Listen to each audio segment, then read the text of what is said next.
Your teleportation fumes smell like Angela Lansbury, an older woman, dressed up in all leather, slept in a sleeping bag in a room with no windows or doors in August, and then had diarrhea from too much Sizzler buffet. That's what it smells like. I mean, to a T. Good day, Professor. Oh, God. Smells like the Predator's dreadlocks.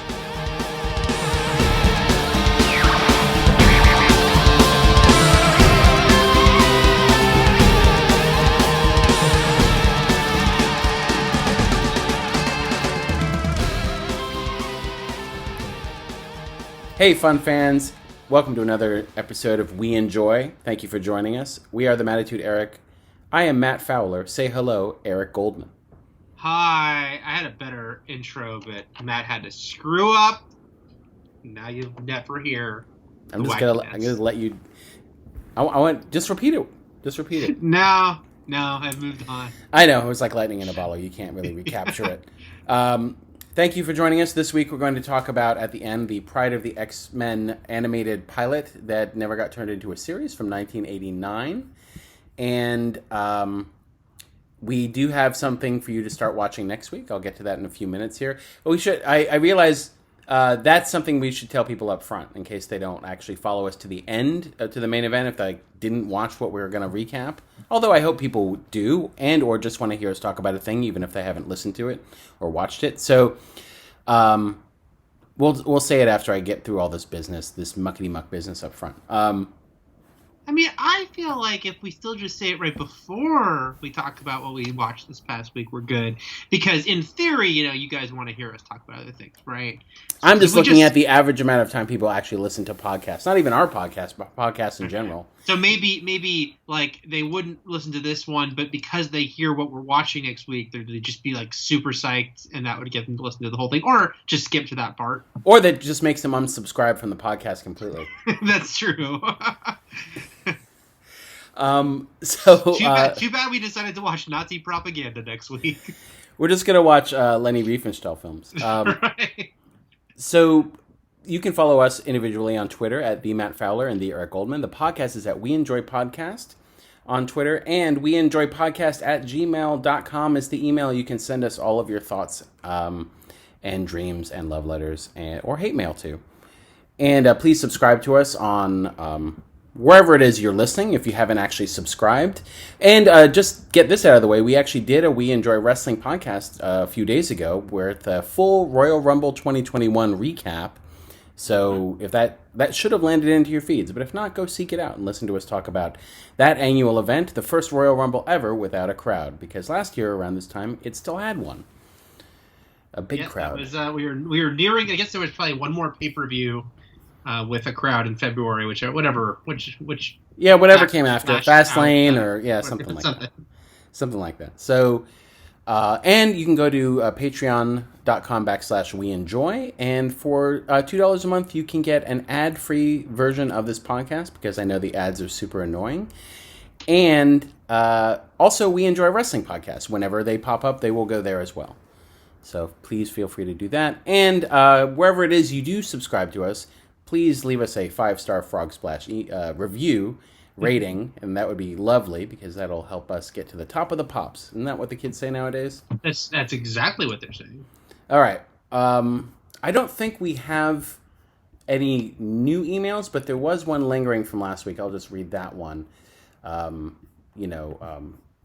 A better podcast host would have had that ready at his fingertips, but I don't have it, so I'm getting it right now. You'll get there. I'll get there. We'll all get there together. Okay, where was it? Who was it? Who did this? Who said this to us? I don't know. And, I realized what I was saying a lot. It sounded a lot like a weird voiceover narration for a Terrence Malick film. Yes. Who did this to us? Who made us lose our spark? Where he decided in post to completely change who the lead of the movie was. Oh well, I mean, there's a lot of narration in a lot of his movies. Specifically, Thin Red Line, but that sort of echoes throughout everything, like Tree of Life, and it's like, Where were you when you saw the horizon? I don't know. It was a lot of that stuff. Let's see. Man, here we go. Got This it. is a lot of build up to this email, man. No, I got it. I just feel bad because it is from last week, and I missed it, and it is from man, I'm gonna mess this up. Sorry, dude. Izakio, and he writes in, "What up, Matt and Eric? My name is." Oh, he actually gives me a phonetic pronunciation of it. Sorry, Izakio. Okay, I think I got it. AKA Stash from the Bronx. Well, I could have just said Stash. Jesus Christ. All right. I've been a long time. My parents are from. Both your parents are from the Bronx? Both my parents are from the Bronx. Is a Bronx Tale about them? Yes, it is about how Shelley and Carol met to have a doomed marriage. And Chaz Palminteri was there too, right? Yes, he was there the whole time. Remember when he just stopped being in movies? Yeah, it happens. It's weird when that happens, right? Yeah.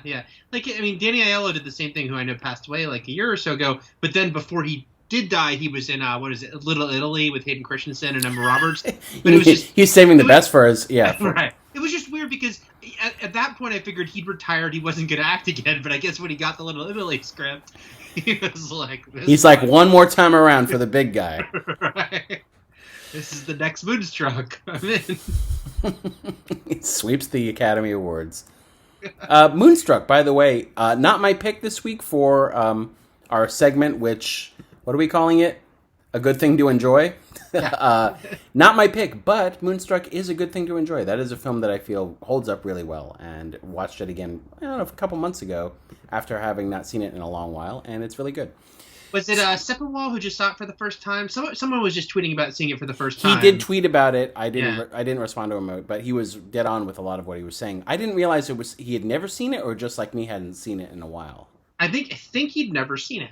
Okay. Yeah. Well, I'm glad he enjoyed it because it's a great film. It is.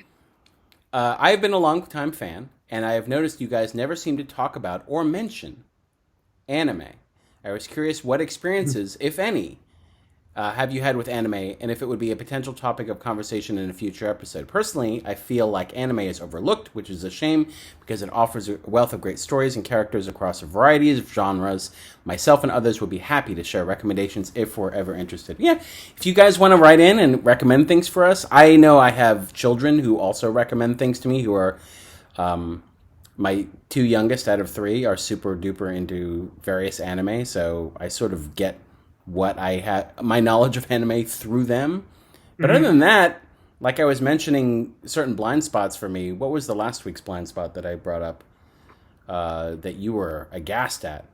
What was it? Was it Freaks and Geeks or? No, that was the week before. What were you upset about me not having watched last week? I don't know. But here's the thing. I shouldn't throw stones because my blind spot is pretty much almost all of anime, which just is off-putting to me. It's a lot of the stylistic stuff. It's just like the like, you know, freezing in place with the big smile. Like a lot of the like sort of quirks of anime I just really dislike.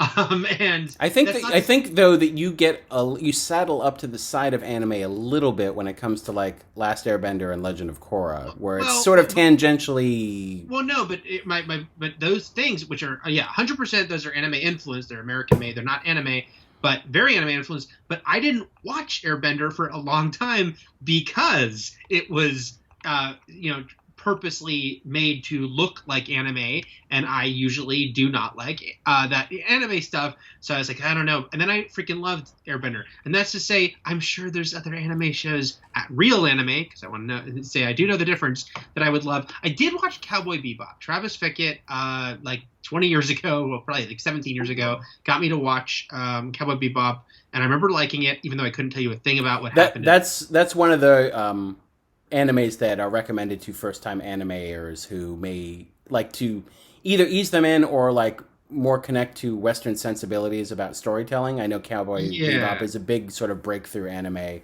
soon to be at some point a live-action series. I really enjoyed it, and then I didn't watch any more anime. Well, you animate. Why anime more after you anime once? Right. I would be silly of me to say that there's no way I'd ever enjoy an anime. I'm sure I would, but it has some obstacles to overcome for me stylistically. It's not impossible though, because Airbender completely evoked this, including like, doing those like, silly little expressions and whatnot. And I love the show. So one day maybe I'll give some other animes a shot, but it's gotta be it'll be a slow. I mean, we're not really promising anything because there's a lot of shit to watch, and you guys know that. But I think my anime experience goes back to when I was in high school and went and saw Akira because it was playing downtown in Greenwich Village, and I went and saw that. Yeah. Well, that's the thing is I went and saw it like 3 times because I went and saw it in the theater and was blown away, and I loved it. And then I made you watch it. I probably made other people watch it as well. I remember being so excited when I finally got it on VHS. But then I didn't like continue my anime after that. I was, again, like you, I was like, well, I animate. What else does the world want from me? I saw the anime. And please send in recommendations. But, I do feel like Eric, if you and I were like 5-6 years younger, we may have hit more at the target of who the oldest sort of cusp of who likes anime. That's again, it appeals to people of all ages. But I'm saying for you and me, we sort of missed it by that much. If I'm doing a Maxwell Smart type thing, but like it just, if we were just part of the upper millennials instead of the lower Gen X, we may have been a little more into anime. And I certainly noticed that like. It was interesting going to Comic-Con because even before Comic-Con had, its sort of next level everyone goes explosion, people use Twilight as like the line for that. But even before that sort of 2008 on era when, Comic-Con was already still huge, that's when there was already like the anime rooms where people would just sit and watch anime all day. And it was like, oh, wow, this is like a huge deal, like, culturally. That I'm just not part of, and not to say, it wasn't because I was like, and I never will be. It wasn't for me, or it certainly wasn't like, something it was like that pulled me in on its exterior. But I certainly appreciated that, like, man, this is making a giant impact. And you can, definitely see that people not that much younger than us, but certainly then it continued on for people that are a lot younger than us, just really, really got into and became like kind of one of their main sort of forms of entertainment. Yeah, my kids like wait on bated breath every Sunday now when the newest Attack on Titan episode comes out. I think it's on Sundays. Yeah, so I got anime kids. I'm just not an anime dad, and I think I'd be willing to give it a chance depending on what it is. I think because I have seen some of it, and again, I think like you, Eric, I'm just like, it's good to enjoy things, but maybe I don't need to enjoy all the things. Right. But so I can't promise. Isasio, a.k.a. Stash from the Bronx, an anime conversation coming up, but I appreciate the email, as I assume Eric does as well. And you guys can write in literally about anything. So I don't. By the way, I'm curious, Matt, have you seen the Netflix live-action Death Note? No. Gretel, one of my kids, was super into Death Note, and I think she got her brother into it too. But she saw it and didn't like it. Well, here's the thing. I know that almost no I know. Likes it. But for me, it's just an Adam Wingard movie I haven't seen. Yeah, I know. You might like it just with no context. Just exactly. I'm just saying that I don't even think it's...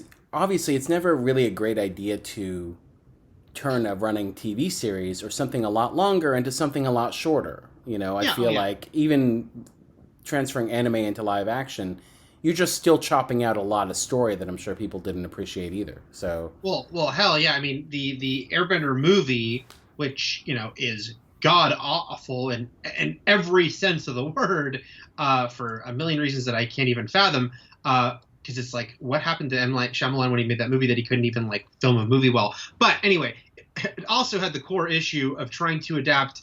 It was basically a season of Airbender in one movie. It was the entire first season, which was 20 episodes, trying to be into this like 2-hour movie where they literally tell you in voiceover, like give you exposition on what would have been like a 4-episode arc. Like, and then this happened. Like, I remember that on the TV show. It was really interesting, but they just told us in a line about it. And it just didn't work. All right, let's get into some news. Again, we just sort of cherry pick the week's worth of news. We don't get into every nook and cranny of it. Like, We'll breeze past just here that the CW renewed a bunch of shows. I think 12 shows altogether for next season, including they like to do that. Including the entire Arrowverse sans Arrow now, because that doesn't exist. I will say it was a little strange not to see Supernatural in this list because it's been around for so long. The first year, we're not really seeing, in 15 years, not seeing Supernatural as part of this package deal. Except that Padalecki's show got picked up, yeah. But the thing is, it was already its last season a year ago. It's just that COVID made them have to extend the final season into the next fall. So it was kind of this funny thing where it wasn't on the renewal list last year. It just ended up being on the fall schedule. It just still had to air all of its episodes, yeah. And we should say they didn't renew technically the whole Arrowverse because they didn't renew Stargirl or Superman and Lois. Superman and Lois, of course, is brand new, but Stargirl, I don't think, has come back yet. So they haven't renewed things that haven't... But wasn't Stargirl a DC Online show? It was I should say, yeah, that's not really Arrowverse. The Crisis connected them a tiny, tiny bit. So I'll table that. But yeah, Superman and Lois did not get renewed yet, but it did get 2 extra episodes. Yeah, they extended the season, yeah. So it'll get renewed. It would be shocking if it didn't get renewed. All right. Big news on the... MCU Disney Plus front this week, where it was announced, and we don't really have a lot of details other than this, which is that Ryan Coogler, as part of his overall deal with his production house in Disney Plus, is going to oversee and develop a TV series, or we call it a TV series when it's just a streaming series? I think you can use that term. Why not? Why not? Yeah, let's make a judgment call here. Fuck it. All right, a Wakanda show. A Wakanda streaming series based on the Kingdom of Wakanda. I assume going forward that Black Panther 2, maybe just because of Chadwick Boseman's untimely passing, will be the final Black Panther film, and that Wakanda will then live on beyond that on this series. Of course, I could be wrong. They could keep going with different Black Panthers and just make a Black Panther 3. But no one is necessarily attached to this show. None of the MCU Wakandan characters we know of, but again, we don't know the details. But it's just gonna continue the Wakanda lore. Wakanda is just really has become, outside of Boseman's King T'Challa, just a really fun catch-all pop culture umbrella for a lot of great ideals. I think it was fun to see it mentioned even in the newest Coming to America 2 being number 2 trailer. That's so funny. You said I didn't watch that trailer, Matt, and I was about to say to you, how many Wakanda references you think they'll make in Coming to America? Well, they make one because it's in the trailer. I don't know if they make more than that, but they do make one because when he goes back to America and he finds his son, he's describing his kingdom, and they're like, you mean like Wakanda? And literally Akeem says, no, Wakanda is a fictional place. And Leslie Jones' character is like, not to some people, just basically, I just like that line because it does call out the fact that people really do hold on to the ideals of Wakanda as a larger thing that sort of bridges into our world and makes us better people, Yeah. I will counterpoint you, Matt, to say that, I do think we will get more Black Panther movies. I mean, crassly, that first movie made over $1 billion, and one way or the other they want to continue. But I also think someone will take on the mantle, and whether that be Shuri or they somehow bring Killmonger back and redeem him, there's a million theories. But I do believe, it's established not just in the comics but in the films themselves that the mantle of Black Panther will be passed on. Yeah, it's a rotating, yeah. So I think there will be more, but it does make me think with this Wakanda series. Well, first of all, I'm sure that there will be familiar faces from the films because you just look at how all the movie actors that are doing these series. But I don't think it'll focus on T'Challa's family at all, which isn't to say Angela Bassett couldn't be in an episode or something. But I feel like it will be about something else in Wakanda. And could it be the Dora Milaje or could it be M'Baku? What if it's just 2 people who own a restaurant? Or 2 people running a Wakandan restaurant trying to make fun, and all the wacky regulars. And once in a while, it's just like Cheers, but set in Wakanda. Yeah, once in a while, some of our favorite characters come in. They're like, I heard about this bar. It's really great. It's got a dumb bartender and this one's sassy. This one's a reader. There's a Diane Chambers Wakandan equivalent. Yes. It writes itself. But yeah, I'm sure there'll be some familiar faces just because it is a funny thing where it's like these Marvel series where it's just like, oh yeah, Samuel Jackson's going to star in one of them. Like, yeah, there's people. They if you're not like Downey or Evans or Hemsworth, it seems like and who still might guest star in one of these things. But otherwise, like you could star in a show or have we don't know how many episodes Ruffalo is going to be in of She-Hulk, but he'll be in some. So. Yeah. He's like, I am Hulk no more. I dub thee She-Hulk. I mean, we have to imagine they're going to address the name of She-Hulk being stupid as hell, right?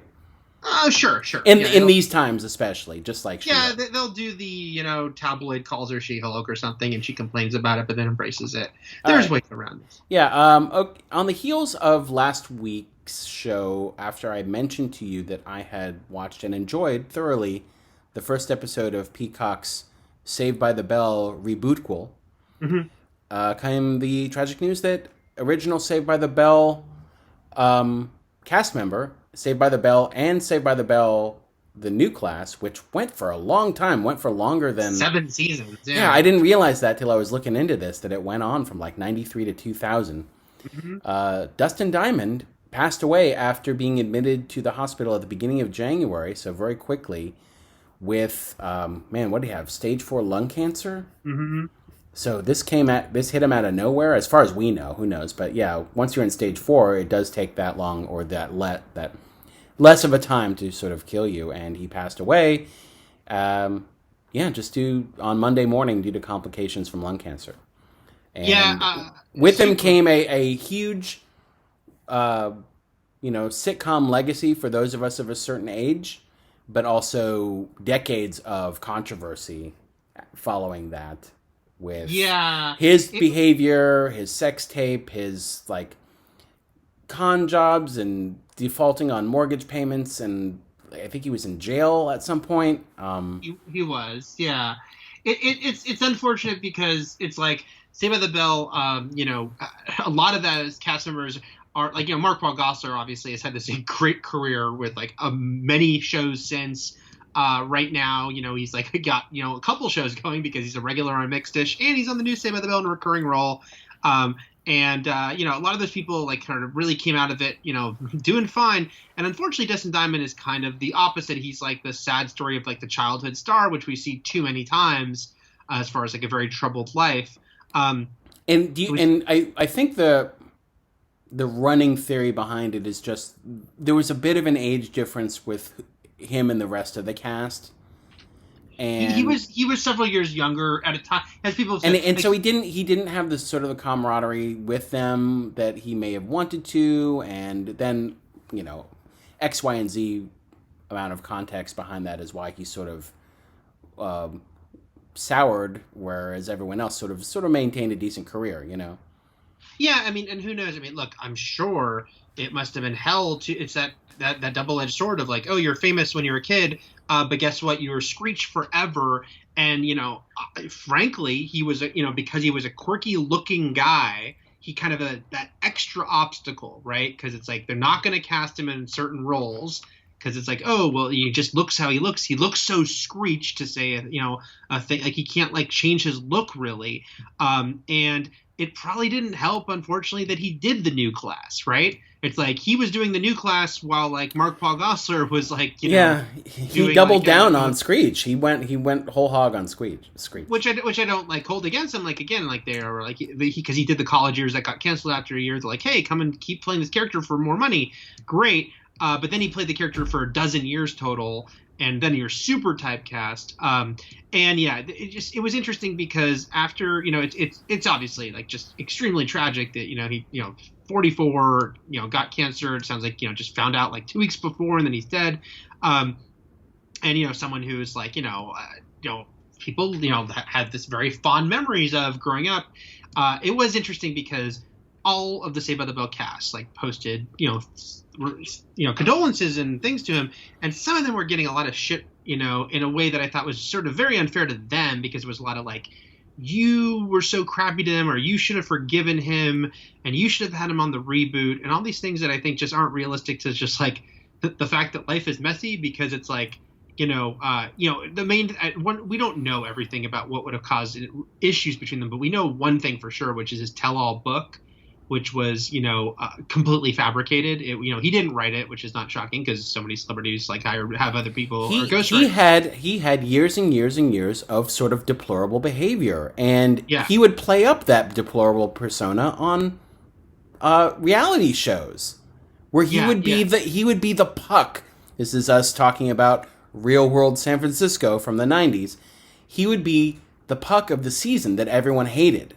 Well, and would get in people's faces and rub everyone the wrong way. And I believe he was a wrestling fan, by the way, and I'm sure he had that sort of Johnny Fairplay, I'm going to be the heel, that's my thing. But that book especially, which was a tell-all book that was all fabricated, it was trying to make a salacious book out of the Saved by the Bell, which by most accounts was not a salacious show.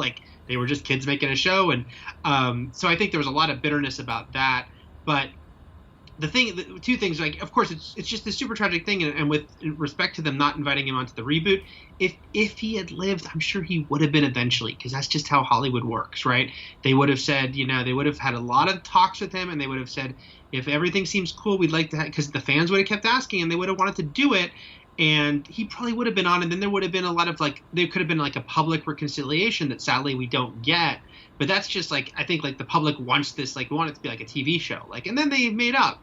And sometimes it just doesn't work like that. But I listen to Mark Paul Gosselaar has a really fun podcast called Zach to the Future that he does with Dashiell Driscoll, who is the guy who did the Zach Morris's Trash videos for Funny or Die, and now writes for the new Saved by the Bell show. And they do a podcast where they watch Saved by the Bell episodes every week, and which Mark Paul Gosselaar has no memory of. That's kind of the shtick of the podcast, is showing him a show he really doesn't remember the specifics of the storylines to, as if they're new, and he tries to remember things about when he made those episodes. But I have to say, he is super complimentary to Dustin Diamond on that podcast as a performer. He's he's always Dustin was so funny in this scene, or look at Dustin totally steals the scene. Even though you can tell they purposely dodged personal stuff about it, Yeah. It's but he definitely is not making sure to ignore him or anything, instead just talking about when he's really funny on the show. And again, this podcast has been going on for a while, so it's not like he was knew he was sick or anything. So I thought he was being a very class act about it. And yeah, it's super sad because it would have been great, if eventually there could have been a reconciliation and he would have been on the new show. And it didn't happen, but I think that it's just it's just one of those things. But that people it sucks because he was typecast, but at the same time, it's everyone knows who he is because that show, as stupid as that show is, had an impact. People loved it, and it's still loved. And Eric, if he hadn't doubled down on Screech and done New Class, we would have never gotten Mr. Pie in the Face. We never would have gotten Mr. Pie in the Face. For those who don't know, there was an episode that is just a moment from an episode that has just stuck with Eric and I. I should say me and Eric, sorry. Where Screech, he wants somebody to walk up to somebody. He wants someone to come and put a pie in someone's face at a public event. And there was a business for that called Mr. Pie in the Face. You just call them up and request a pie to someone's face. Yes. And by the way, Mark Paul Gosselaar's post in memoriam to him ended with a pie to your face, sir, or something, my friend, or something like that. Oh, I thought he was going to say it. I hope you're with Mr. Pie in the Face in the sky. It didn't bring up because it was funny because I'm actually several weeks behind on Zach to the Future, but the one I was just listening to was about an episode where Zach took a pie to the face. How many pies were in faces on this whole franchise? A lot. I mean, Mark Gosselaar said, I had many pies in my face. Oh, my goodness. And that is a salacious tell-all book, by the way. I will say this. If he doesn't remember his own goddamn show, there's no way I was clinging to the fact that he was going to make a Mr. Pie in the Face pull, but there's no way he knows what was going on in New Class. No. He does not know what happened in New Class. I believe Dustin Diamond must have I think he was in the scene. My mom was on an episode of the New Class, and she had dialogue interaction with Mr. Belding, but I think Screech was on the other side of the max. So. Well, Eric, where's her tweet? Let's check Twitter on her. Are you telling me that Twitter isn't able to acknowledge that a human being, is allowed to be layered and complicated and contain multitudes? Nope, it is absolutely not. That it's black and white and full of ultimatums. Okay. It's just yeah, it's like it seems like it's like people want like it's like you should have forgiven him and had him on the show because he was going to tragically die, which none of us knew. It's like guys, like, but it was interesting. It was like a lot of don't want to say this glibly, but there were a lot of big deaths this past week, and it was like Cicely Tyson, Hal Holbrook, Cloris Leachman, who all lived well into their 90s. Besides having amazing... Well, yeah, and then we got Dustin Diamond, who's like a year younger than us. And is unfortunately, it's like, because I think he was a talented kid, is that sort of, when these other people have these like long, decades-long careers, he is this sort of sad, like, child star who got typecast and couldn't, keep a, thriving career. So it's very tragic, but at the same time, it's just like I'm glad that like Saved by the Bell has had such like a almost renaissance lately, just because it's like people like watch it all the time and talk about it, and it's like, oh yeah, I love Screech, and I love Screech growing up. So there was a lot of amongst the fans that kind of got me pissed because they don't look at things realistically. Was also just a lot of like sort of sweet stuff about it. And Tori Spelling's post made me cry. God damn it! Yeah, I read it. It was very, very sweet. First on screen, Chris. Yeah. Yes. Okay, from Screech Powers to Punky Power. I posted it on the We Enjoy Twitter. Again, that's We Enjoy Podcast. The new trailer for the Punky Brewster revival featuring Soleil Moon Frye, all grown up and now with kids of her own, and an ex-husband played by Freddie Prinze Jr. And Sherry was in the trailer. And I don't know about Margot or fucking Alan. I don't know if they're coming back or not. No mention thus far of Sherry being a ghost whisperer or anyone being a residual tangential victim of the North Side Stalker or the orphan that Punky takes in being related at all to the North Side Stalker. So I'm hopeful. It just wasn't in the trailer. They're saving it. I feel. Well, maybe it's like their hope for a season 2. Maybe it's a season 1 cliffhanger. Yeah, it's like season 2 season 2 of Saved by the Bell will feel Screech. Season 2 of the Punky revival will feature the return of the North Side Stalker, who's been laying dormant for decades. They're like, why is he back now? After the killings have started again. I mean, last we left him, he had 8. I don't know if he killed any more off screen, but all right. Also, there's a Frasier revival happening and maybe even more interesting to the Frasier revival story. Frasier being a very, very, very successful sitcom that itself was a spin-off of a very, very, very successful award-winning sitcom. So this is a sort of a legacy franchise that we assume Kelsey Grammer's a part of it, and he's the only one we can assume is a part of it. We don't know if anyone else is going to be back. We don't know. Obviously, it can't have Dustin Diamond playing Screech, but maybe it'll bring in a Niles Crane or two. Who knows? But it's going to be for Paramount Plus. Paramount Plus is what we now call CBS All Access.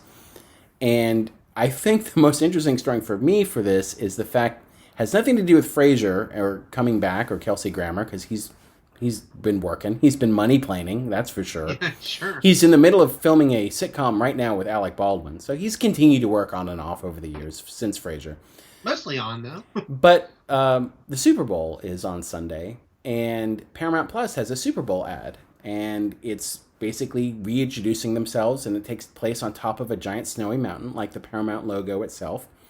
And it's got all their biggest content characters, and the actors play. It doesn't just take them from the shows; it gets the actors there. So Patrick Stewart's on top, and it's got Stephen Colbert, James Corden, Christine Baranski from The Good Fight.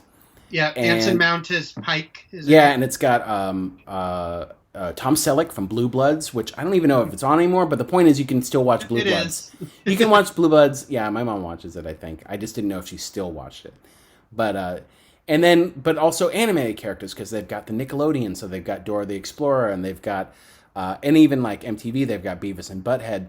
But SpongeBob is the best thing for me, and this is, I'm sure there are people out there listening who are also SpongeBob fans over the years, who are younger than us, or like me, who watched SpongeBob via my kids, but also really enjoyed SpongeBob, and it wasn't like a chore. The idea, there was a rumor going around last year and the year before it that at some point, the song from a SpongeBob episode called Sweet Victory was going to be played during the Super Bowl, and they actually teased it last year. They teased it and they didn't do it. Was it Maroon 5? Yes. Yeah. And they teased it and it didn't happen. But now, in this Paramount Plus commercial, you will get SpongeBob singing Sweet Victory. Technically during the Super Bowl, because it'll air during the Super Bowl. And the bonus, the silver lining here, the cherry on top, if you will, is you will see Patrick Stewart dancing to Sweet Victory, as well as all the other, like, ramshackle... loose screw crew of Paramount Plus and their weird niche IPs. Right. It's also just that weird thing that we talk a lot about, but the whole like studio ownership thing, because Frasier and Cheers, of course, were huge hits for NBC, but they're ultimately owned by Viacom CBS. Right. Hence the new Frasier being on Paramount Plus, which is a whole other thing I've tweeted about, which is sometimes when they now put these shows on streaming services, they change like the logo when you're just like scrolling through Hulu. If you see Frasier, it like has a CBS logo, like has like to basically identify the ownership. And I think Golden Girls has an ABC logo because that's a Disney-owned show. But it's very strange if you remember what network those shows aired on, because it's like, wait, that doesn't, and it's not one-to-one. It's like it doesn't go all the time. Sometimes there are more recent shows that have the network they did air on, even if they ended a few years ago. It's just a strange thing, like trying to figure out like what does that logo signify? Why are you there, CBS logo? I wanted to bring up before we get too far away from Punky Brewster that Graham tweeted at us that we didn't mention last week the Leftovers episode where Jill got locked in the refrigerator. Oh man, we did not. So huge oversight by us. Big boner, if you will. And we didn't mention that. I bet Lindelof would name Punky Brewster as an influence. Oh, most definitely, especially since as that show goes on, Perfect Strangers became a huge sort of integral part of the plot. Very tied in to the plot, yes. And possibly actually answering what the entire mystery of that show is. Comes down to Larry fucking Appleton. All right. Okay, very quickly, George Clooney has signed on to sort of executive produce and possibly star in a new version of Buck Rogers. Buck Rogers being a space age character dating back to like the 20s when they would just be on radio stories or radio plays. And I didn't know this, digging around a tiny bit into this story, Eric. Brian K. Vaughan is supposed to write for this. I think it's a movie, right? It's a legendary film series. It's not a TV show, is it? I don't recall. Actually. Okay, so it's either a movie or a TV show. What we remember, Eric and I remember from kids, though, is the TV show, which had Aaron Gray and, what was his name who played Buck Rogers, Eric? Was it Gil Gerard? Yes, Gil Gerard. Yeah. And had a little robot android named Twinkie, and it would go beady, beady, beady. And it was on various times. It wasn't appointment television for me, but I remember it a lot. But what I didn't realize was that it was only 2 seasons. It only lasted 37 episodes. Why did I think this was like a long-running, deep exploration of Buck Rogers? And it was also created by, at least developed for the screen.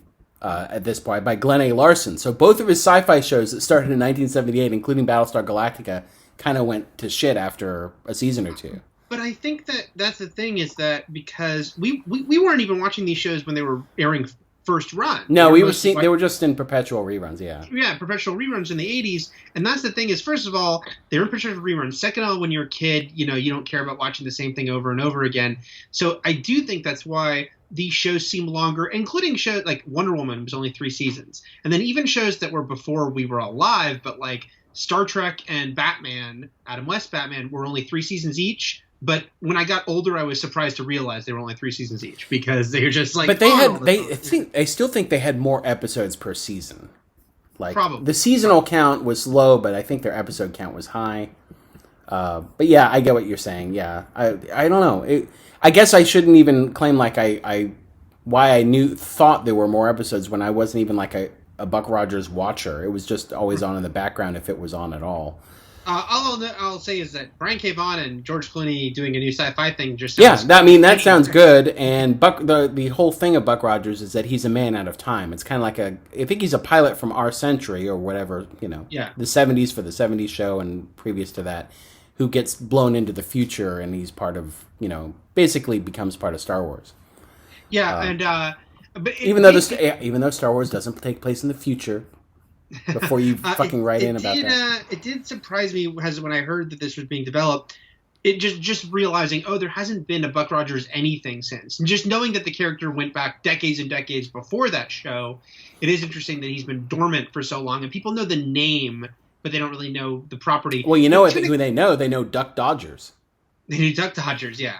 But it is funny because it's a little similar, although at least there's been some more attempts as Flash Gordon, which, there's like the 1980 movie, but that was the last big thing. There was that terrible Sci-Fi Channel TV show that only lasted a season.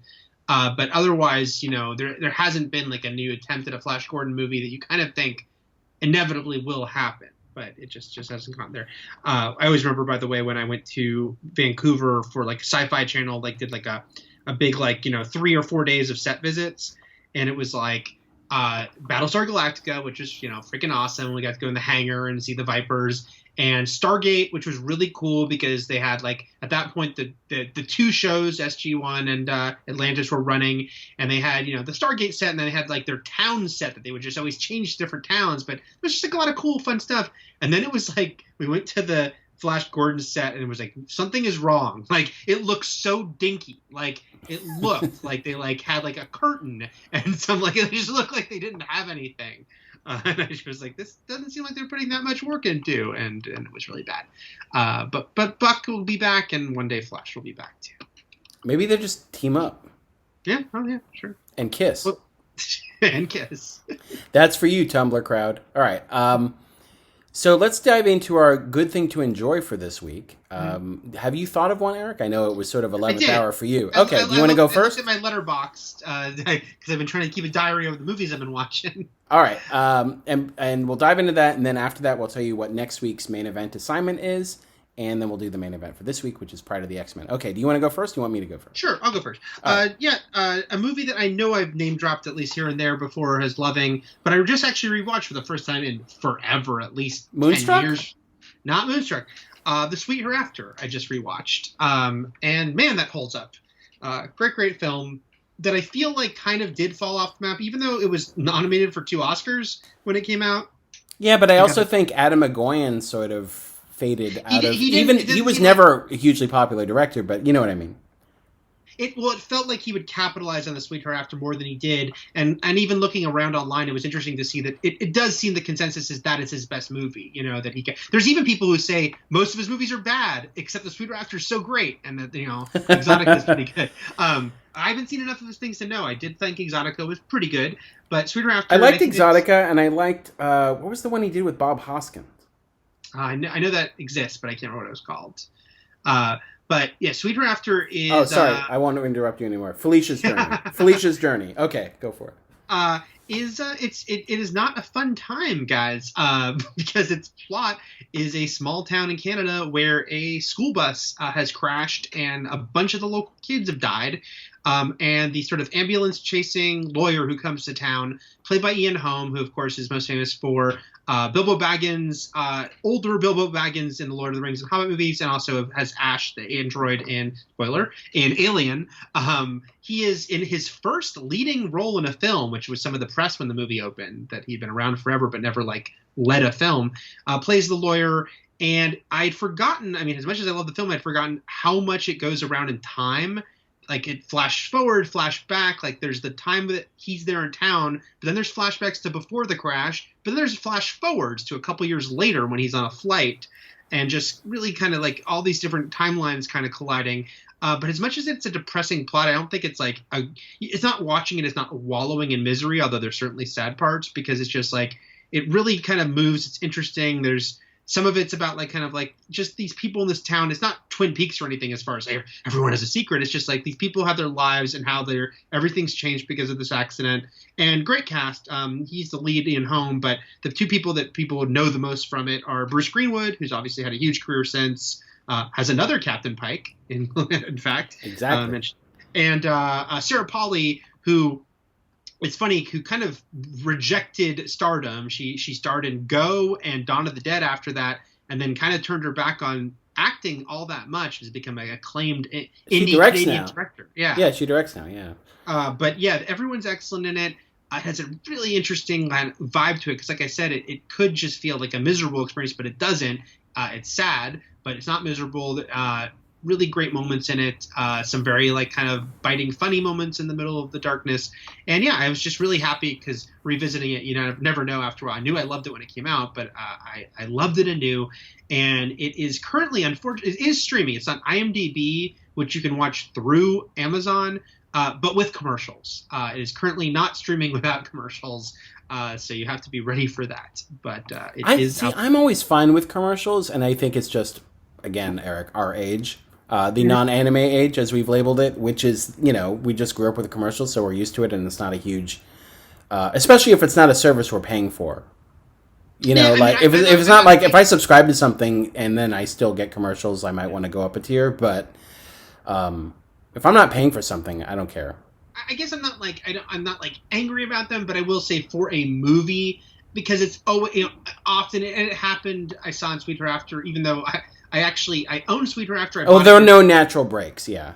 Yeah, there's some unnatural breaks where it's just that was not the best place to put that break. So I think this movie was the first.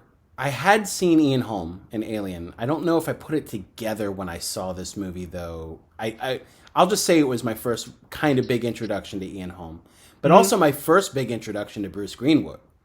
I don't think I'd seen him in anything before this. He's in Exotica, but I saw Exotica after this. I did too, because of this movie. And Sarah Polley's in Exotica as well. Sarah Polley is great, and she also sings in this, and her song, Courage, is a great song, which is the end credit song to this movie, is also great. It is great. It's a cover, and I've got to look up who did it, because I know they're an acclaimed band that broke up a few years ago. Bare Naked Ladies?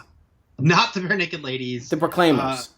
Not the Proclaimers. She also sings, there is a title track to this movie, and I call this a song called The Sweet Hereafter that is great, that was original for the film. But Courage, because both versions are in the movie, the original and her singing, and I can't find it. But while I'm looking for that, I will also mention that we had seen Sarah Polley and not realized it years before, because she is the little girl who stars in Baron Munchausen. Baron Munchausen, yeah. So, because she had a British accent in that, so... Yep. Which she had a miserable experience making and felt exploited. But still is a good film that she is very good. The Tragically Hip. That is the band, the Canadian band. Heard of them, yeah. Who I saw a couple years ago did their farewell show. But my big frame of reference for them was that Sarah Polley covers maybe a couple of their songs in The Sweet Hereafter. But yeah, a great film. And that is a great song, and her cover of it is great. I feel like I'm cheating because I already brought up Moonstruck and how much that holds up still. Yeah. But that was not the film I actually picked for this week. I am going Supreme Basic Bitch. What if I was just Avengers Endgame? No. That'd be awesome. No, I am also pulling from the 90s, but the early 90s. And this is a film that I've rewatched a few times over the past couple years, and I've always liked it, and it always holds up. And it is a big awardsy Hollywoody movie that I think is great, which is Last of the Mohicans. And every time I rewatch it, I kind of tweet about it and how much I especially love. Has a great final 10 minutes of this movie, just a amazing climax. And I know a lot of people are used to Daniel Day-Lewis in stranger and more louder roles, like Bill the Butcher and Gangs of New York, or Johnny, There Will Be Blood, and what's his name? Daniel Plainview, right? That's his name in There Will Be Blood. I believe so. He's also known for being a really intense, sort of crazed actor who super duper dives into his role and stays in character on set and does an almost insane amount of research. And this is his most leading man, strong-jawed, heroic role, and yet he still, before the production of this movie, went and lived in the woods for 4 months. Right. You're not going to see the manic performance you usually see from him. He also can be very reserved, like Phantom Thread or Age of Innocence and so on. He can do anything. But This was his most, I would say, I Hollywood. don't know how to describe it. It's most Hollywood white bread role, just like he is a frontiersman. And this movie takes place, I think, in the 1850s, it was during the French-Indian War, pre-Revolutionary War, pre-America. And it is based on a very famous novel by James Fenimore Cooper that it was adapted for this movie. Like, it's not a straight adaptation. But Michael Mann directed this. He would go on after this to direct... Was this before or after Heat? I don't even remember. This is before. Before Heat. This is the movie that really told me who both Daniel Day-Lewis and Michael Mann were. This was my first impression of both of them. Yeah, and it's got a great cast. It's got Daniel Day-Lewis. It's got Madeline Stowe. It's got Russell Means. It introduced the world also to Wes Studi, who would go on after this movie to have a pretty big career. Yep. And Pete Postlethwaite was in it. That's another name people would know. Cole Meany was in it from Star Trek universe. And a very younger Dylan Baker. You know, these are, again, they don't have huge roles, but the biggest roles are Daniel Day-Lewis, Madeline Stowe, Russell Means, Eric Schweig, and there's a few others. But it's basically, I'm trying to describe the story because it's a very basic story. It's Daniel Day-Lewis's character was taken in. He plays a guy named, well, in the movie he plays a guy named Nathaniel Poe. They changed his name from Natty Bumppo from the book because Natty Bumppo is a ridiculous name. But his nickname is Hawkeye. And he's been raised by two Mohicans, a father and son, who are the last of their Native American tribe. They are the last. It's not of just a clever title. No, and you could definitely do the Leonardo DiCaprio points at the screen when they say the title of the movie in this movie, and he basically gets involved with the war between the British and the French on pre-American soil that is hurting sort of the farmers and the common man and also the Native Americans. And he falls in love with a major's daughter, and played by Madeline Stowe. And there's nefarious betrayal, and there's a lot of action, and a lot of people shooting their muskets, and a lot of people chopping off limbs and setting people on fire. And the music by Trevor Jones and Randy Edelman is super great. And I'm not even going into the plot too much because, again, I said it's really simple plot. Like, it's just this guy, Hawkeye, who sort of gets caught up between in a war that he wants no part of, and also falls in love with this woman who happens to be the daughter of a very high-ranking British soldier. I think he's actually Scottish, but yeah. So I really like it. I always think it holds up. It's just a solid film, and it led to Michael Mann's most famous film that still people will rave about, which is Heat. But I don't know. I like this movie, Eric. No, I remember digging it. I haven't seen it in probably 20 years, but you were like the third person in the past week to bring it up. It's having a moment.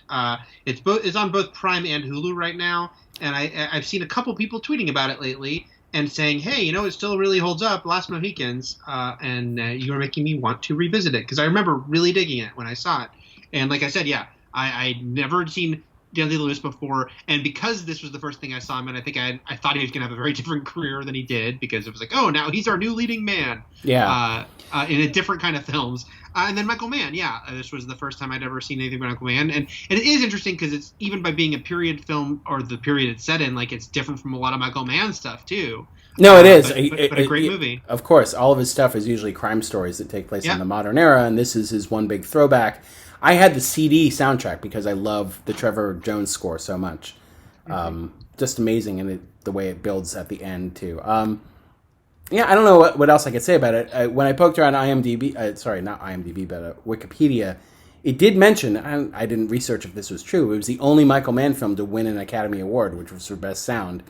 You feel like there would be more, but it's all nominations, I guess. And most of them are for The Aviator, which he produced. He didn't even direct, so...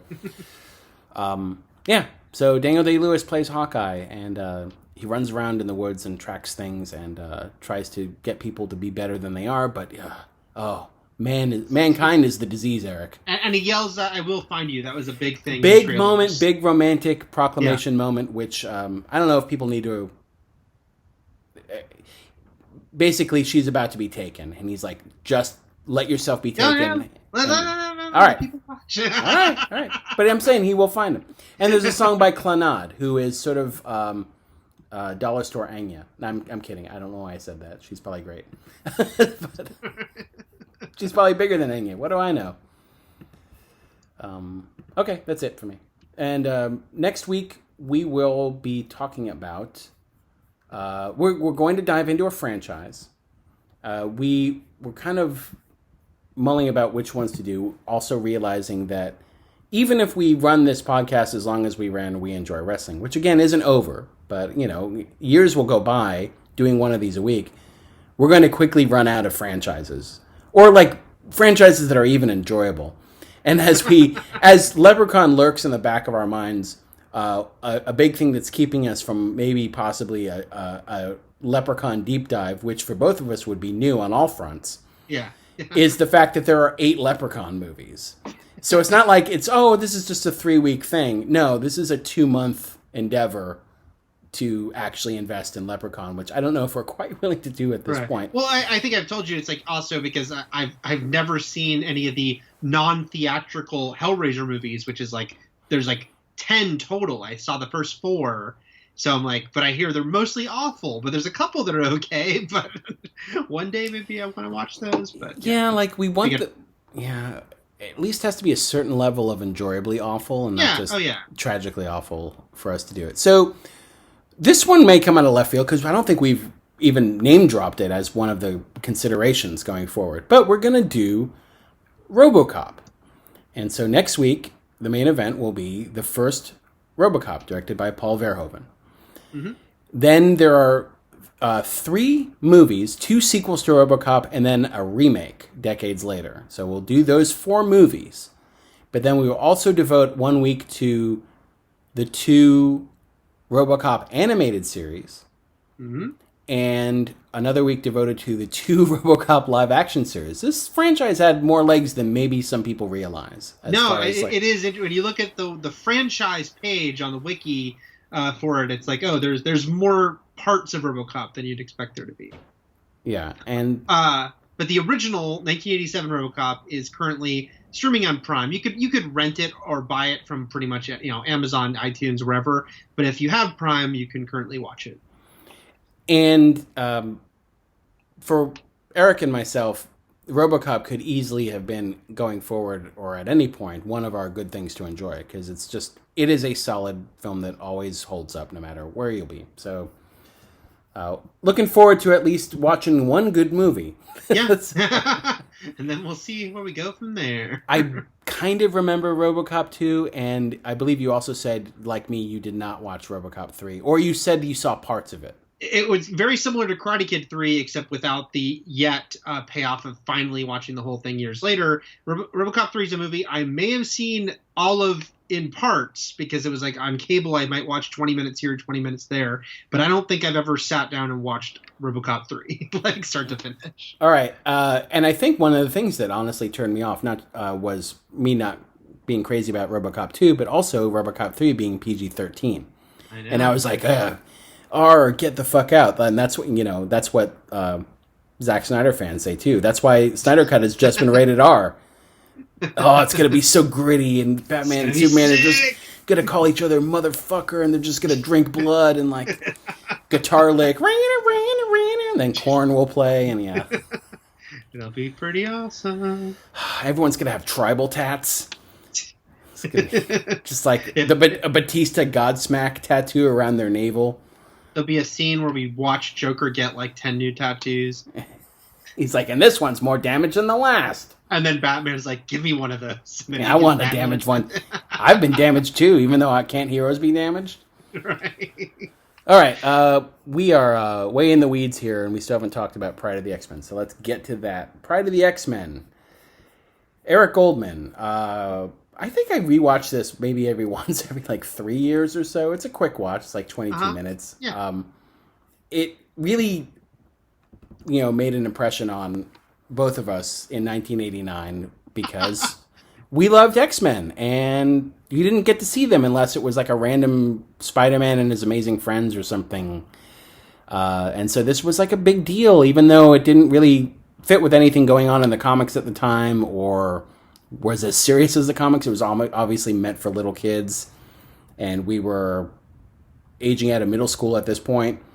But also, yeah, it's like you think about this time, like you were mentioning the fact that X-Men were on some Spider-Man and His Amazing Friends episodes, but that show had been off the air for, I mean, it was probably still airing because of the way things worked, but it hadn't been producing new episodes for a few years. And 89, Batman is out, so it's kind of like this amazing like comic book movie that we've been waiting for, except it was just the one movie, and Marvel still hadn't gotten any of their shit together. So Marvel, is trying to do like Dolph Lundgren Punisher and the Captain America movie with J.D. Salinger's son, but not much is happening. And so to have an X-Men, animated anything, like to have anything Marvel that seems to be trying to adapt the characters, was really exciting. Who were like wildly popular at this time. Like their number one comic, if not, that's just why they would spin off and make 17 different X titles and different teams, because the X-Men were so huge.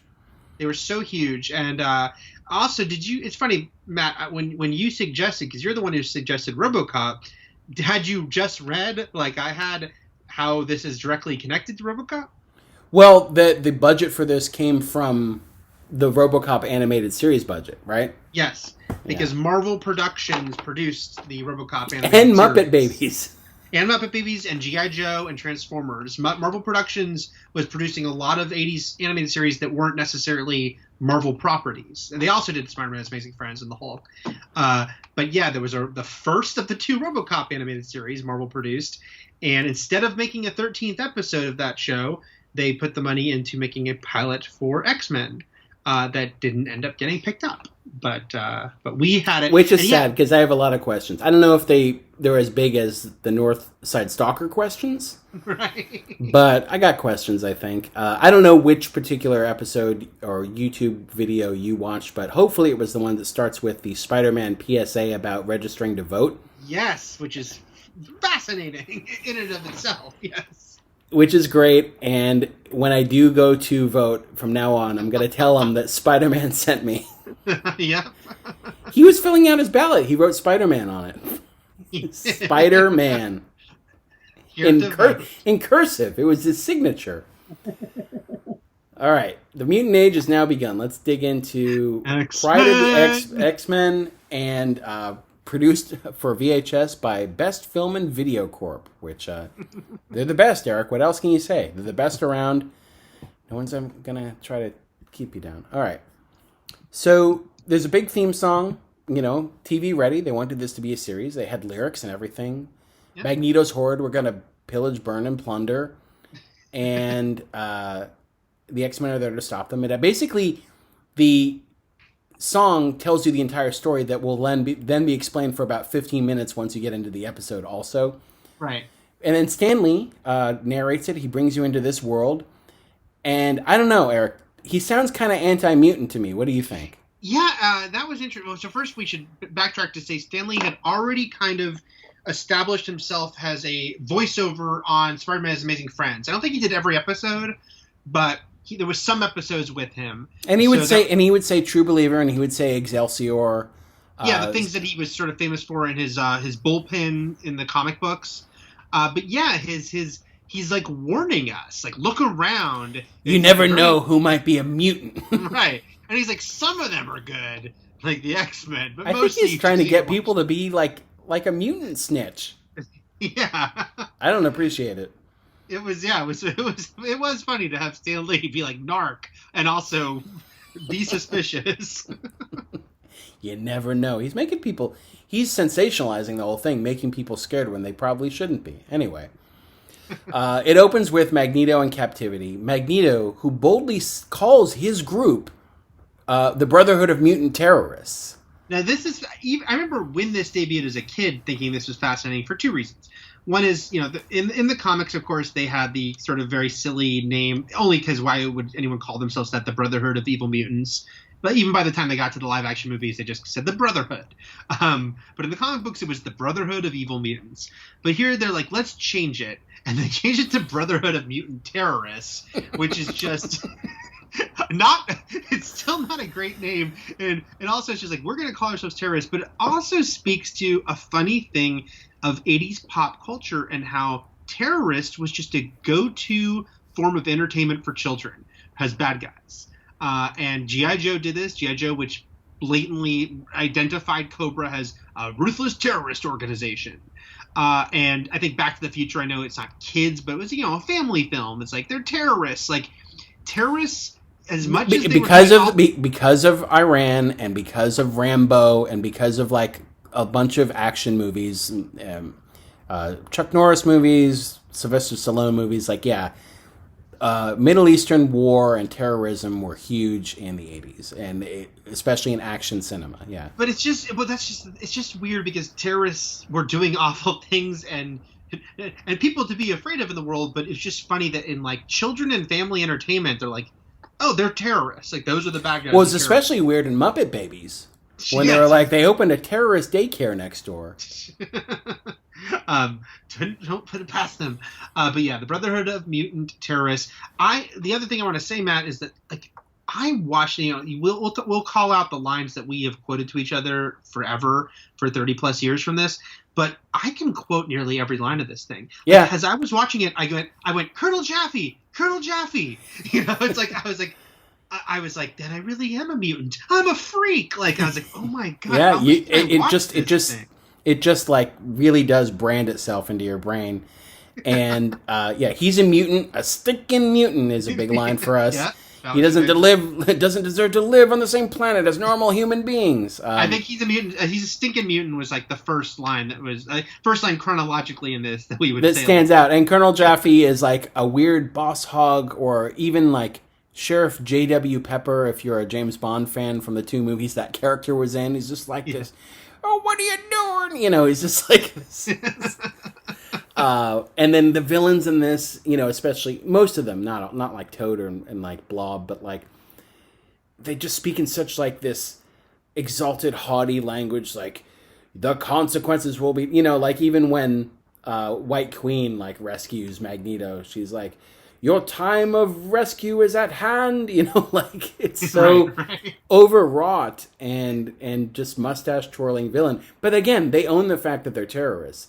The usual story is that no villain thinks that they're the actual villain. They all see themselves as the hero in their own saga. But not these guys, not the people who call themselves terrorists outright. I mean, it's funny because the comic books would later, they would their sort of retcon explanation would be like, I think they'd have Magneto say, like, if the world was going to see mutants as evil, I would call ourselves evil. Like, that he was embracing that by evil mutants. Well, we don't get any Holocaust backstory here. We don't get Holocaust backstory. But I guess you could say the same thing here. But, like, if they were going to call us terrorists, I'll just say we're terrorists. It's in our name. It's like the name of my team. I feel like he said it first, and then everyone else caught on. He's like, oh, damn it. Magneto is rescued. Colonel Jaffe is wrapped up in metal and sent into the creek. Okay, he has a wet bottom. It cuts to the mansion, Charles Xavier's mansion, and a cab driver is dropping off a young 14-year-old Kitty Pryde, who has received a note that was sent to her, a letter sent to her by Xavier. That's all she knows. Her parents don't know where she went. Right. Like, this is a 14-year-old girl who has taken a cab to a stranger's mansion, and this is pre-internet. This is a letter saying, "I know your secret." This is not good. This needs a Dateline episode already. Right. And at no point, I should mention, at no point during any of this did anyone have the idea that someone should call Katie's parents. No. And because at this point, they're not even like mean parents. They don't know she has powers, so we can't even be like, oh, well, they rejected her, so Professor X is the only one who cares about her. We don't know at this point in this universe, in this animated universe, if Kitty's parents are just going to be loving and be like, we accept you for who you are. Right. Well, she didn't give him a chance. This is gonna repeat a conversation I know we had on We Enjoy Wrestling a little bit, but I think we should explain a little contextually, like how big a deal Kitty Pryde was in the 80s in X-Men, because she fell out of pop culture. They didn't put her at all in the 92 animated series that is so popular and really made the X-Men kind of a bigger deal to people who didn't know the comics. But she wasn't in that show ever, which is kind of funny since they had almost everyone else at least have an episode. Kitty's storyline in X-Men in the 80s as a young girl who comes in and sort of, experiences the X-Men as an outsider, much like she does here, like new recruit coming in, was a big deal in the comic story, and she became a very impactful character who then later that role was given to other female X-Men, mostly Rogue Jubilee or... Yeah, I was going to say really Jubilee in the comics and then the animated series, but then the movies gave it to Rogue, Gave it to Rogue, and all three, if you look at Pride of the X-Men, if you look at the first storyline on the 92 animated series, and if you look at the first movie, they are all about young teenage girl comes and joins the X-Men, and she is our end to the team. Wolverine as well in the movie. But having that character be like, she comes to the school, her power, she doesn't know what to do, and she goes there. But I will say, because Kitty was extremely popular in the 80s. Now, she's like my personal favorite X-Men. Yours and Rivers Cuomo. Yes, I was not alone. Like, Kitty was so popular. Memorialized her in My Garage off the first and album. Nightcrawler, too. But it is funny when I remember watching Pride of the X-Men, as much as I was just happy to have it, I instantly hated her voice because it was so timid, and Kitty is, a very, like, even in her original depiction was always, like, spunky and, said her mind. And, yes, they have a couple parts where she does speak up to Wolverine in this animated pilot. But I think we both mostly side with Wolverine when he calls her a whiny brat. Yeah, because the voice that they chose for her, by the way, all the people who did voices in this are, like, extremely accomplished and have done a million things. But the voice actors for Kitty, I'm looking for it. Oh, yeah, Kath Soucie, probably best known to people as Lola Bunny in the Space Jam, movies now, because there'll be a second one, but she's done a ton of stuff. But I'm sure she was doing what she was asked to do, but it was like, I'm scared, and I'm like, that's not my Kitty. That's not my Professor X Kitty. Not my Kitty, not my Wolverine, not my, like, there's a lot of that going on here. As I will say this about Kitty, though, she's very inventive because she came up with the term phasing. She did. As what Professor X says in his letter. It's like, you have the power to pass through things, or as you call it, phasing. So also, it did make me chuckle that Professor X's line introducing Cyclops is almost exactly the line that is in X-Men 2000 the movie, which is in Pride of the X-Men. He goes, "This is Scott Summers, better known as Cyclops." And in X-Men 2000, he says, "This is Scott Summers, also known as Cyclops." So it is funny. It is a huge hurdle. The movies and they had Hugh Jackman's Wolverine make a dig at that because it is a weird thing. It's like, here's all these people who have real names, but we call them by these, like, basically they're super cool sunglasses Matrix names. Like, this is Cyclops and this is Storm.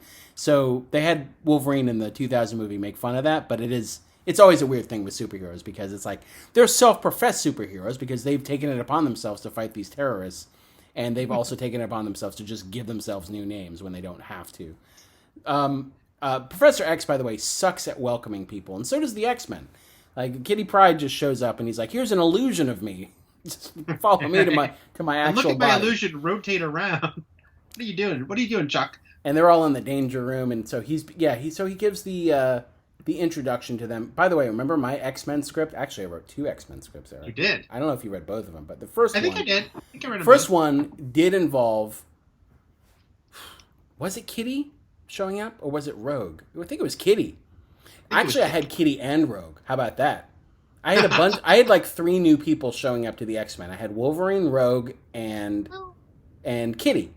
All showing up to the X-Men. The 2000 movie did have 2 people. But also my script started with Wolverine fighting Sabretooth in the snow. And guess what the 2000 movie also did? I'm not saying somebody stole from me, but I'm saying someone stole from me. Okay. Well, I will say that Ed Solomon told us that X-Men would open with Wolverine and Sabretooth fighting the snow in 1997 when I saw him speak at Barnes & Noble in Burbank to talk about Men in Black. His name is not on the X-Men final movie, but he contributed a lot to that script. So I don't know. I'm Yeah, just saying, well, I wrote the screenplay way before that, like at least 8 years earlier. That's so. all. It's like I just ripped this off from Matt Fowler. Okay, so right now it's still kidnapping because this is this 14-year-old girl, and there's already too much touching for me. Like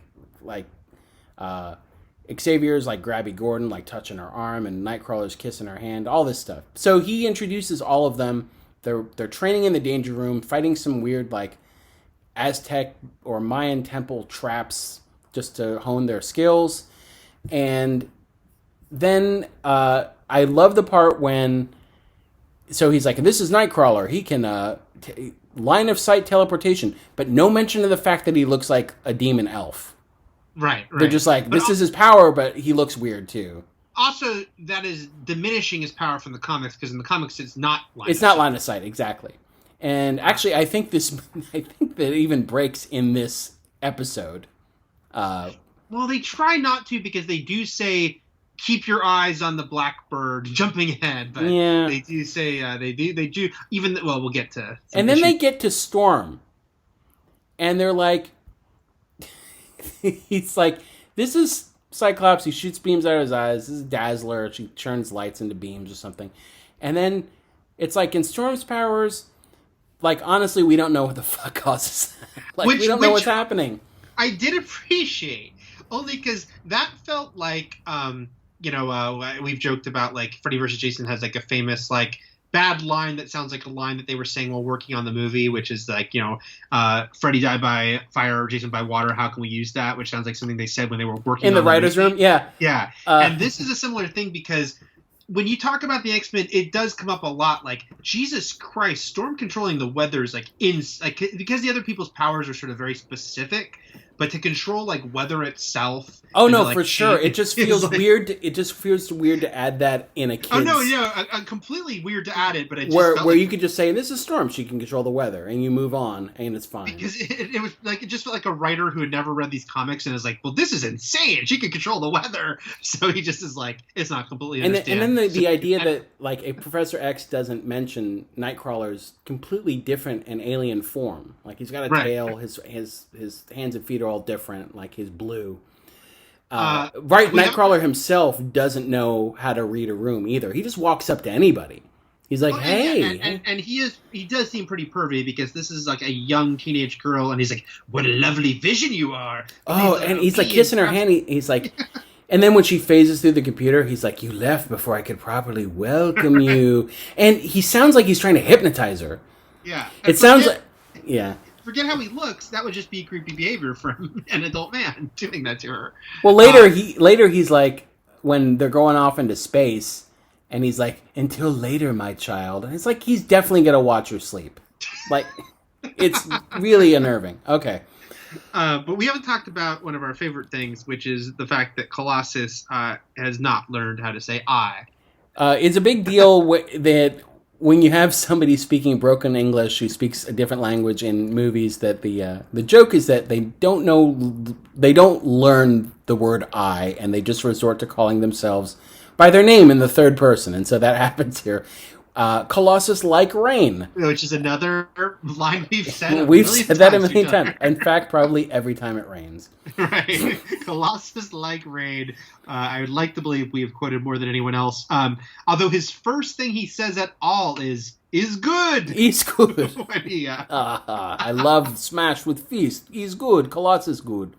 And the fact that Wolverine, for no reason other than the fact that Australia was popular in pop culture with Crocodile Dundee and Mad Max and who knows, maybe even young Einstein, was made to be Australian in a terrible Australian accent, no less.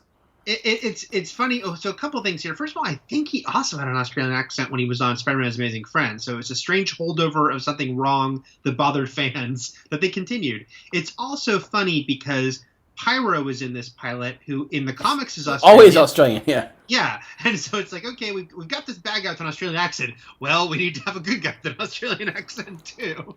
And this guy's going to say dingo, and this guy's going to say Barbie. So they're actually going to split the Australian lexicon between them, at least. And it's just also funny because to remember that pre-internet, I still know that it bothered all the fans that Wolverine had an Australian accent. So this was just like, word of mouth, or we'd talk around the comic book store at the counter. Oh yeah, the comic book store, or at like the conventions if you were buying the VHS copy of this or something. Yeah. Like, why do they have him have an Australian accent? But I knew that we all shared this disdain for that. We haven't mentioned, because she's forgettable, Dazzler, who was a weird inclusion. And I remember even at the time being like, why Dazzler, who had been an X-Men for a couple of years, a year or two in the comics, but had not been like a major sort of notable member of the team. And it just seemed like a strange, like, why not Rogue? Like, why not sort of a flashier female character that people were more into? But Dazzler's there too. and that's honestly her contribution. Like, she doesn't do anything in this episode except shoot a few people and say like one line. So she is there too. Yes. And it's not even like the fun disco Dazzler either. It's the late 80s spandex Dazzler. So the Blob and Pyro fake some crisis to draw the X-Men away, leaving Charles Xavier alone with a 14-year-old girl in the mansion, ripe for attack by Magneto and Juggernaut. Marco Kane, as he calls Charles, my dear stepbrother. My dear stepbrother, another big quote for us. What's wrong, Charlie? Multiple times. Yeah, he says it a couple times. Dear stepbrother, over and over again. Another quote from us, for us. And this is when Professor X discovers that Magneto's plot is to steal the mutant power circuit from Cerebro. And whatever his plot is, humans will become the slaves of the evil mutants if he succeeds. And it's just weird because it's like, I feel like there are billions of humans and like 5 evil mutants. I mean, we don't know what this show would have been past the pilot. Yeah, so but his whole plot is to send the comet into Earth, killing most of everyone. That includes the evil mutants. No sense. Yeah, like the mass extinction event is the big question mark. It's just him and like Toad and a bunch of idiots, and it's survive up on Asteroid M. I know that just doesn't make sense at all, because we don't know if this show had continued. We don't know if they would have taken the Transformers G.I. Joe route of just like every week they fight the Brotherhood of Mutant Terrorists, or it would have been like the 90s X-Men series, which actually, to its credit, brought in almost every villain. Like they'd fight the Reavers, they fight like, it's like they went through like all these different villains, and Magneto was there, but he wasn't like the only thing they were dealing with. But the pilot makes it feel very small. Yeah, so it feels like this are their enemies. All right. The X-Men go up, and then we meet Pyro and the Blob. Pyro's Australian. The Blob is like, what is he like? Yeah, he's like, nothing moved the Blob. He says that a lot. Again, and in the comics, he's not like that. He speaks like a normal person. Yeah, you mean he doesn't say, where go? Right, he's not a fucking idiot. So already they're like in space too. Before they even get to Asteroid M, their first mission is to just go up into a deep space observatory. And rescue a family. There's a family on this observatory, by the way. There's a child. There's a child in outer space who they're rescuing. And again, Nightcrawler, not being able to realize that he's a hideous freak, goes up to anyone. The kid was cool with Nightcrawler. Parents, not so much. I will say one of the lines, again, I found myself like, I didn't even realize it was as these lines came up, I would just say them, and I was like, "Oh my god, this is just in my muscle memory." And and so one of the other ones, though, we skipped past it, but I did say Kitty's "No more humans and mutants don't have to be enemies," which had stuck in my mind, and the way she pronounced half. Yeah. That was in there. Well, she's a very strong-willed girl who just learned about evil mutants and has taken a huge stand against them in a very quick amount of time. Does not like what they're doing. She is anti that, is what I'm saying. Yeah. And also Professor X placed the fate of all of humankind very quickly into the hands of a 14-year-old girl. It's like, phase out of here. Take the circuit. And she borks it. Then we actually go up to Asteroid M. So again, don't be confused with the other space station you were just on. This is a completely different one. Yes. And then we meet Toad, then we have Frank Welker, who's actually a very famous voice actor as well, doing a sort of Peter Lorre, Igor-style voice for Toad, who's a simpleton lackey. And there is a lot of Lockheed abuse in this. There's poor Lockheed, who is introduced with no context whatsoever, tiny purple dragon. Like, just Toad's pet, Magneto's pet, who the fuck knows, he's just there. And Magneto kicks him twice and then backhands him once. There's just a lot of knocking around of this poor little pet, so I am anti that. You know how Kitty took a stand? I'm taking a stand against this. But this is where we get the quote of all quotes from this that Eric and I would say all the time and was almost the name of this goddamn podcast, which is go play in an airlock. Yep. But it's not just the go play in an airlock. This is a line in a moment. The whole exchange, it just was very impactful to young Matt and I. It wasn't, so it wasn't just the line, it was the follow-up. It was the immediate aftermath where Toad walks off, kicking rocks. Contemplative. Yeah, he's sort of walking with his head, he's sort of shoegazing there. But then, what picks up his spirits immediately? He sees little Lockheed and gives chase with a shriek of joy. Playing an airlock, and then he goes, he just goes, and then they play Chasey all around the space, all around Asteroid M, as far as we know. He does what you do with your dog. Your cat. It's like, I'm going to get your butt, and just chases you around. Did he chase him to the airlock? We don't know, but possibly. And back on Earth, the rest of the X-Men return, realize that Kitty fucked everything up for everyone. Wolverine has totally had it with her. And she wants to go to space with them, and they're like, no way. And I'm on their side. She should not go to fucking space. Yeah, like you said, she is whining. Someone should call her parents. She is whining, but Wolverine's annoying. But also, at least it was one of the few...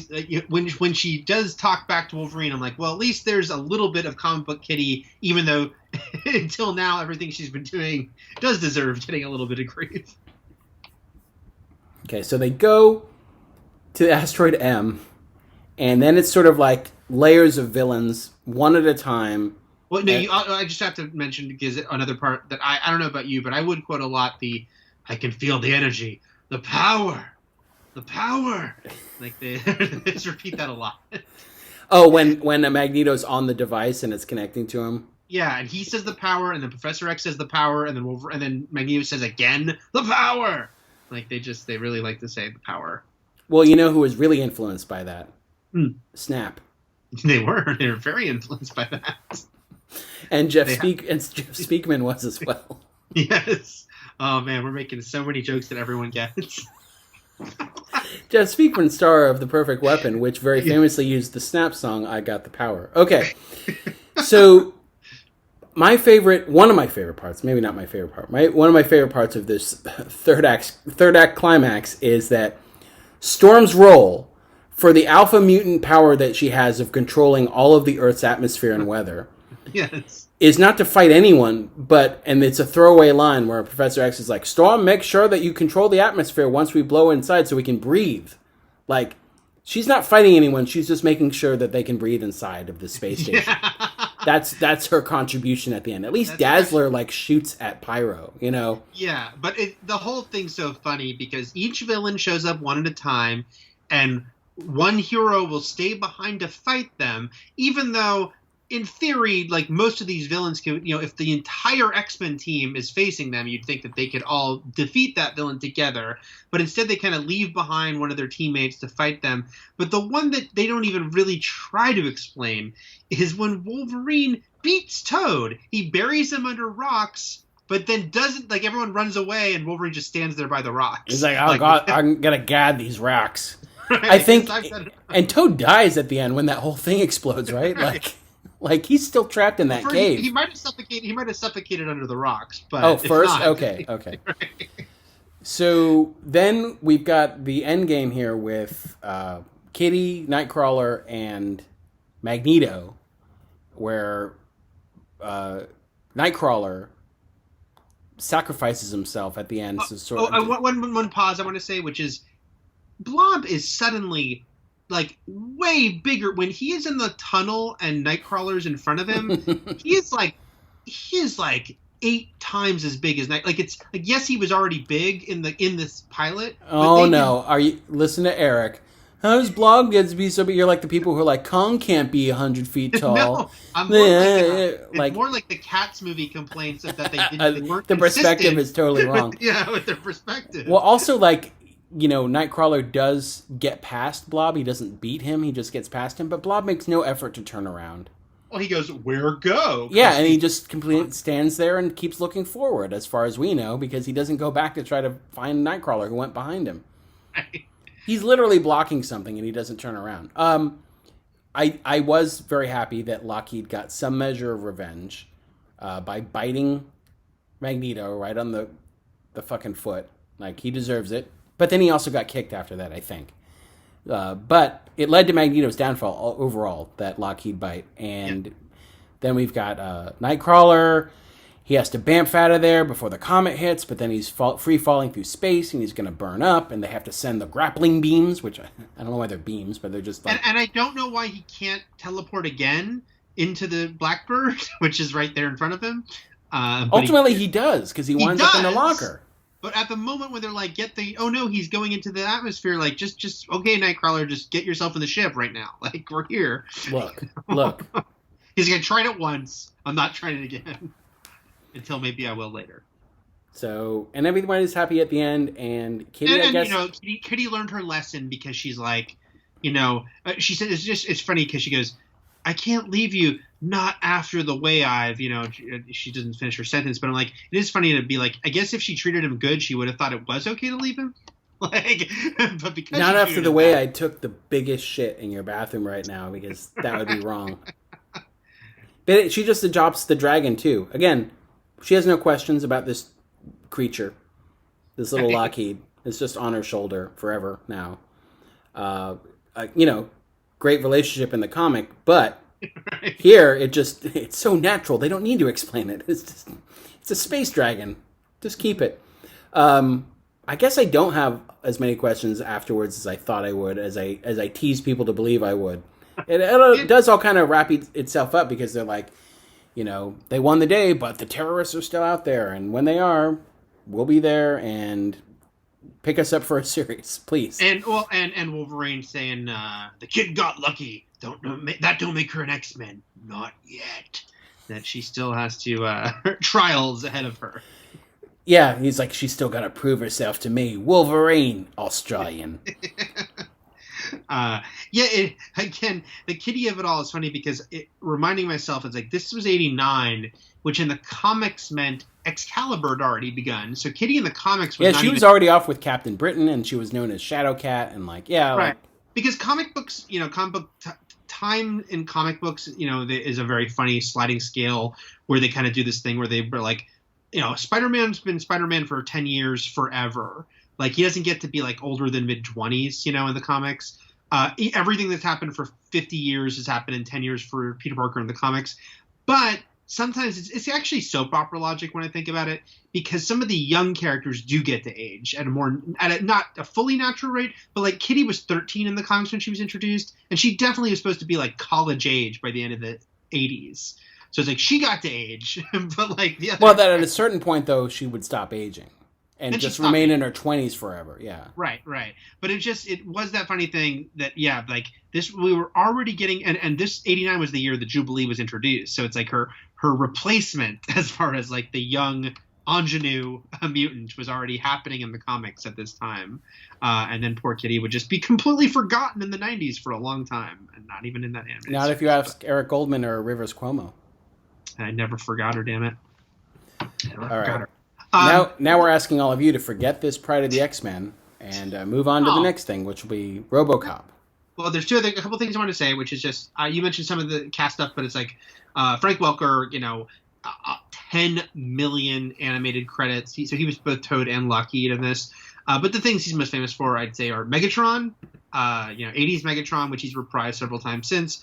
But also the insane fact that he is in his mid-70s, and he has been the voice of Fred Jones on Scooby-Doo since the beginning, since 1969. He has been the voice of Fred. And then took over Scooby in 2002. So once in a while they haven't used him, like the theatrical, well, it didn't end up being theatrical, but Scoob last year used all different people. But he's still playing Fred and Scooby and other, like, straight-to-video stuff. Yeah.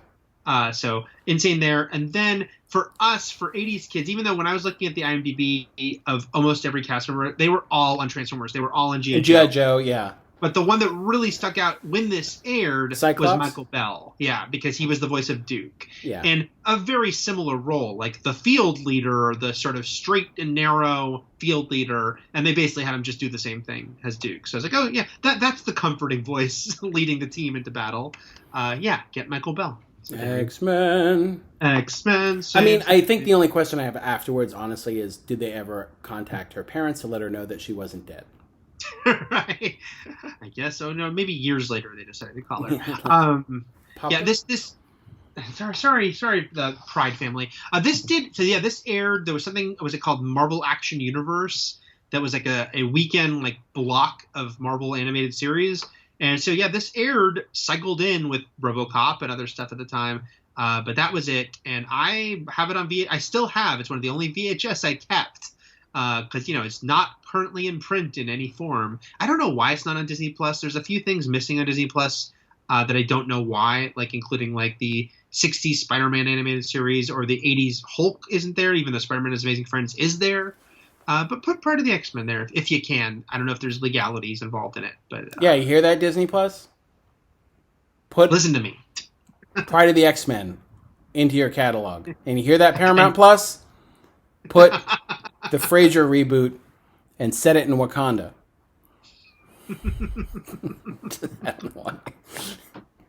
All right.